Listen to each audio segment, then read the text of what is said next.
We're going to continue from last week. Remember, we're talking from chapter 19 and verses 4 and 5, where it actually points out the sin of the men of Sodom was connected to their sexual immorality. Now, we come to a controversial part of the story. There is no doubt that the Bible declares homosexuality conduct is a sin. And we look at in the New Testament in Romans 1:26 to 28, both in the Old Testament in Leviticus 18:22, if you want to check that out, and 20:13. And in, as I mentioned, in the New Testament, and it condemns homosexual conduct. Jesus himself affirmed the Old Testament's condemnation of homosexual conduct when he said, "Do not think that I came to destroy the law or the prophets. I do not come to destroy, but to fulfill."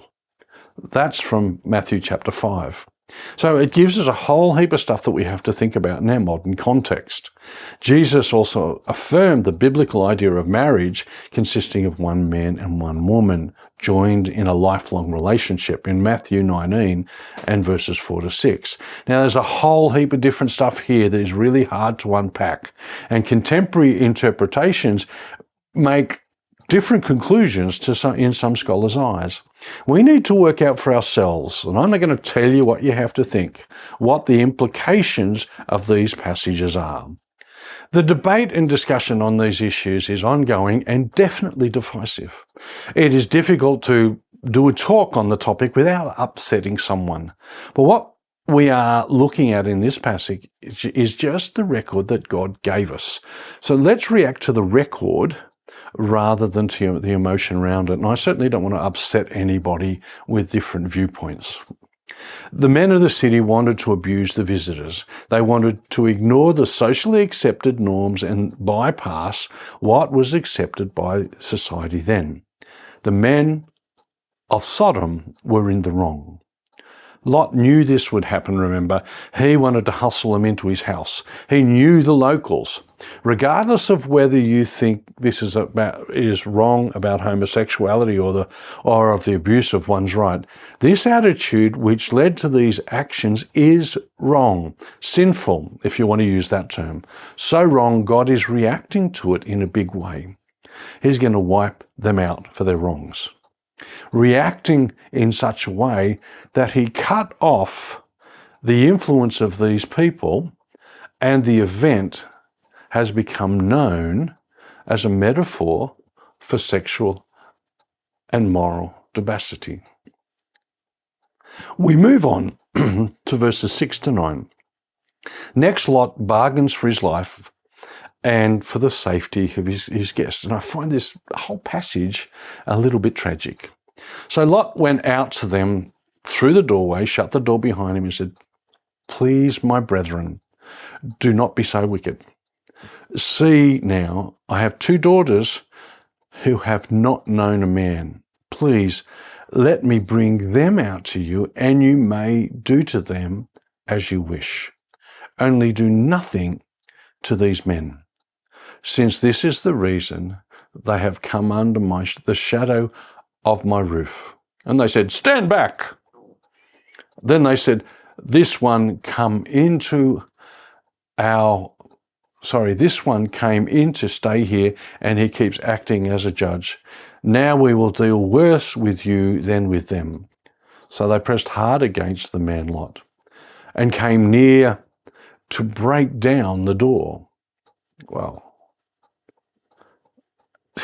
it's just really tragic, isn't it, when you think of it? It says there, "Please, my brethren, do not do this wickedly." This was a difficult argument for Lot to make. He and the men of Sodom had obviously a different standard for deciding what was wicked and what was not. The men of Sodom thought they were pursuing pleasure, and that was the ultimate aim in life, I suppose. But they did not care that Lot thought it was wicked. That is part of the problem in present debates about moral behaviour. People have differing personal standards. People have differing theological interpretations, so there are many views. What we are talking about here is how God reacted to the treatment of others. The difference in their standards points to an important question. If we abandon the Bible's guide for sexual morality, what guide for sexual morality will we have? To simply do as one pleases is not enough. But listen to Lot's solution, and I don't like this either. I have 2 daughters who have not known a man. Please let me bring them out to you, and you may do to them as you wish. Crikey. Yeah. Lot's offer to the mob is a horrible and cannot be justified either. The men of Sodom showed a shocking demonstration of depravity. We are just as shocked at the willingness of Lot to give up his daughters to the mob as we are in the sinful desire of the mob itself. And see, the moral understanding is very, very different, isn't it? We understand this terrible description a little more when we consider the low place of women in pre-Christian world and the high place of any guest in one's home.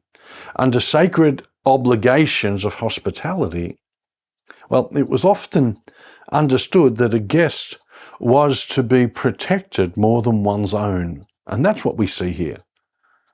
Our contemporary standards of behaviour set the bar much higher, thankfully.